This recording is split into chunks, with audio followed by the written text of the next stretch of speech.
A Proposed Plan for Fighter versus Fighter Training by First Lieutenant John R. Boyd, Academic Department, United States Air Force Fighter Weapons School. The demand for a previous issue of our fighter weapons newsletter, which was devoted entirely to the subject of fighter versus fighter tactics, confirmed a belief long held that too many fighter units today did not have organized plans or programs for properly educating their pilots and positioning their aircraft. Although today the actual delivery techniques of fighter weapons, guns, bombs, rockets, are well documented and fairly well standardized, the vital phase of placing the aircraft in the best position to deal its blow against another fighter is still quite hit and miss. Unfortunately, once removed from actual combat, the fighter pilot has few means of actually scoring his stick and rudder ability against another fighter. Many tactics and gimmicks tried stateside would result in unfortunate consequences if attempted against a hot guns enemy. Some squadrons have good camera programs for their fighter versus fighter training. Others log a lot of time with unreal or unsupervised hassles that can teach bad habits and poor combat techniques. In an attempt to offer a logical progression of training missions for a fighter versus fighter program, the following outline is presented, perforce. It is brief, but coupled with your own combat experience, study of the already distributed Fighter Tactics newsletter, and of Nellis TPO #160, available on request from Nellis Training Group TA and D section, and with a common sense evaluation of the next enemy's capabilities, you can do much to prepare your fighter pilots and improve your own ability. Above all, keep it serious, and let your pride be built up by your gunnery scores while you devote every effort toward upgrading your wingman. Too many simulated fights today degenerate into private wars between the leaders, while the young'uns are flung out on their own. 1. Ground school. This should include about 6 hours covering all aspects of Fighter v Fighter as laid out in the Tactics newsletter and Nellis AFB TP #160 and in accordance with your local operating procedures. You may break down the lectures in the following manner. 1. General information, tactics information from WW1 up to the present time. In general, a brief history and the vital need for FVF training. 2. How to fight 1 versus 1 in both offensive and defensive situations. Use the case system of instruction by setting up many possible examples of fighting situations. 3. How to fly Fluid 4 and tactical formation. This should clearly define the responsibilities and position of wingmen in the patrol and fighting position. 4. How to fight 2 versus 2, 4 versus 4, 2 versus 4, 1 versus 2 on offense and defense. 5. How to fight an aircraft with superior maneuvering capabilities. Here, the various maneuvers for positioning can be examined in light of the effect upon your opponent and his advantages over you. Caution. Try not to set up the program as a rainy day affair. Avoid postponements and unnecessary interruptions. Set it up as part of a planned schedule. Delays tend to lessen that interest previously generated, and the pilots will receive less value from the instruction. Also, when given over a wide period of time or given too far in advance of the flight program, not enough of the ground school briefing is retained for use in the air. 2. Flight program. Plan this phase to follow as soon as possible after the ground school portion. 1. Upgrade your best pilots first, such as your flight commanders and your pilots who are currently most experienced in FVF tactics. 2. Use these pilots to upgrade the rest of the squadron after they have been checked out and have been thoroughly standardized. It will be impossible for one person to upgrade the whole squadron over a short period of time, if at all within an extended period. 3. Do not start out in FVF 4 versus 4. This will tend to confuse rather than teach. It will only force an extension of the training period until the pilots learn from trial and error. 4. Set up a flight schedule that will enable you to upgrade your outfit completely in the least possible time.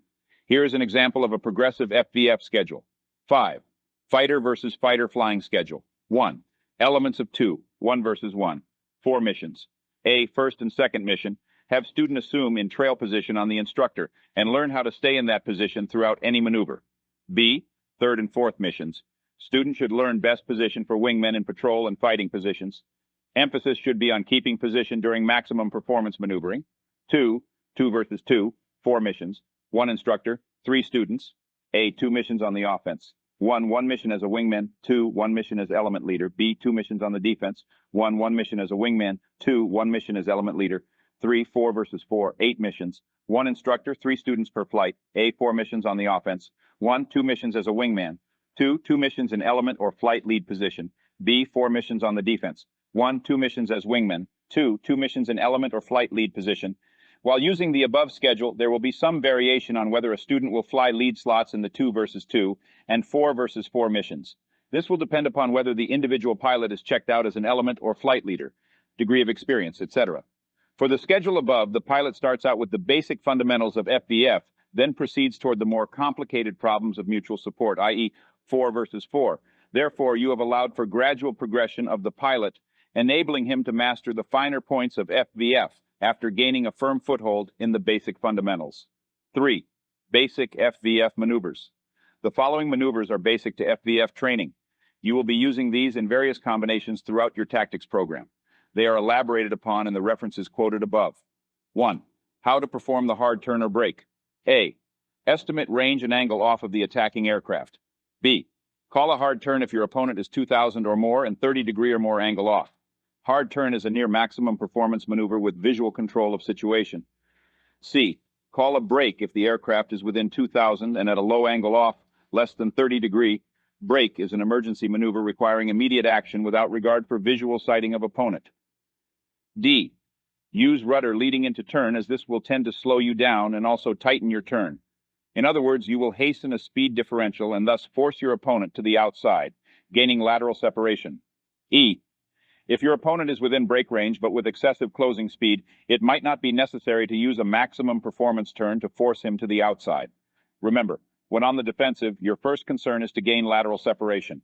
However, try and save part of your airspeed for future maneuvering. 2. How to use the scissors maneuver. A. Reverse and pull your nose up and into your opponent when he slides to the outside on your hard turn or brake. Repeat this reversal each time your opponent slides through your flight path to the outside. B. Use rudders to obtain maximum performance on reversing each turn of the scissors. E.T. Use all power available to reduce your stall speed to its lowest. D. Keep speed brakes in so as to gain and hold a high position. You can use them if you are sliding to your opponent's 6 o'clock position and want to drop down without overrunning. E. Use flaps at most desirable lift position to help reduce stall speed and elevate the nose of your aircraft. 1. This can be an insidious move if used at the proper time. 2. Be sure and know your allowable airspeed for various flap positions. F. If your opponent ends up on top during the scissors, try to place yourself in phase with and directly underneath him before he starts sliding to your 6 o'clock position. 1. This will tend to give your opponent a visual disadvantage with the subsequent possibility of his over-controlling and stalling or mismaneuvering in attempting to find you.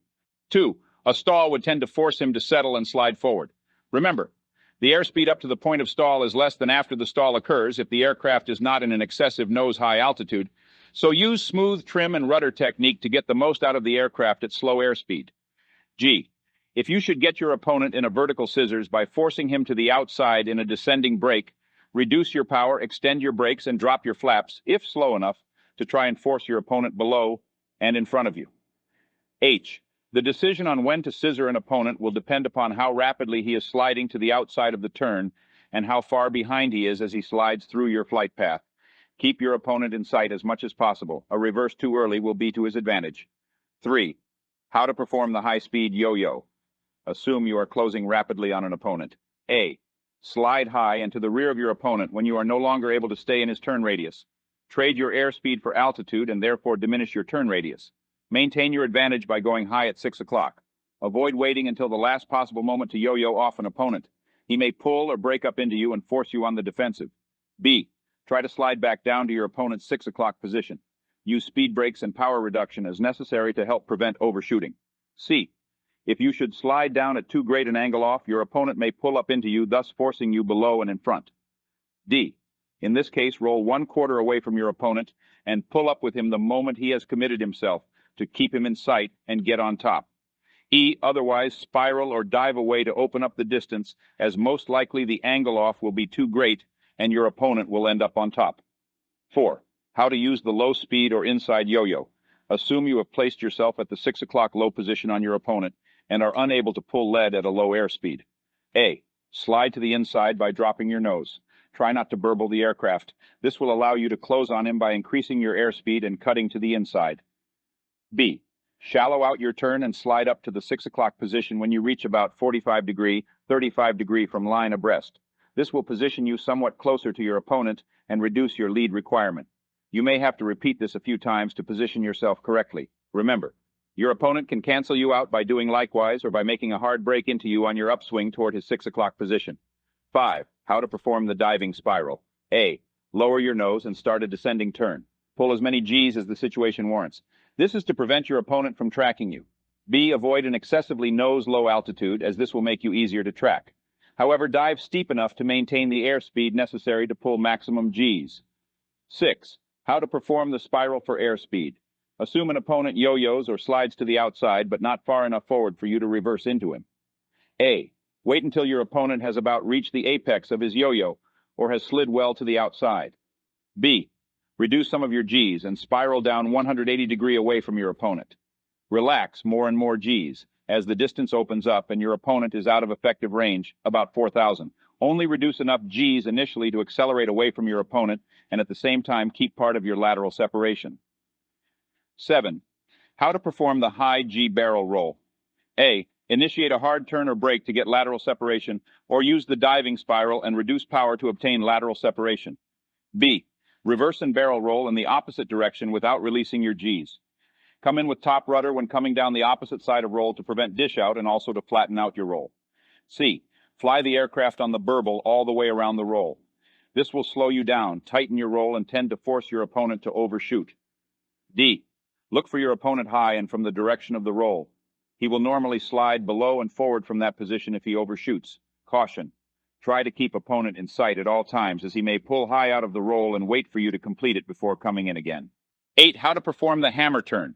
Assume you are at a slow airspeed, nose high altitude with an opponent out of phase or at a distance behind, around 4,000. A. Rudder the aircraft around the top, stick to the rear. Pull your nose through the horizon toward and approximately in line with your opponent's nose. B. See if your opponent tries to cut you off or fly the same relative flight path you described. If he cuts you off, your chances on getting him out of phase are much better, therefore. C. Roll into your opponent to increase his angle off and initiate a sharp pull-up out of your descent to force your opponent below and possibly in front. D. If you retard your throttle and drop a few degrees of flaps, at low AS, you will flatten out your descent and thus greatly ensure the possibility of your opponent's overshoot. E. When flying through all these maneuvers, use good rudder technique along with proper trim. This will ensure you're getting the most out of the aircraft when it is necessary. Also, learn how to use speed brakes and power reduction when most advantageous to gain your desired position. We've been talking with you folks about the F-86H and F-84 for 2 solid years now, and though many outfits, including us, still have these aircraft as primary tactical types, many other outfits, also including us, are up to their elbows in the F-100 and F-86H. We've had lots of letters requesting fighter weapons delivery details and techniques with these new aircraft, and asking for such info to be published in the newsletter. Unfortunately, we've been unable to get security clearance to unclassify this data, and perforce have had to send out the data to using organizations and classified reports. If your outfit has F-100s or F-86HS, we've sent your commander every report they're on your base. ASAP will get details to you in the newsletter.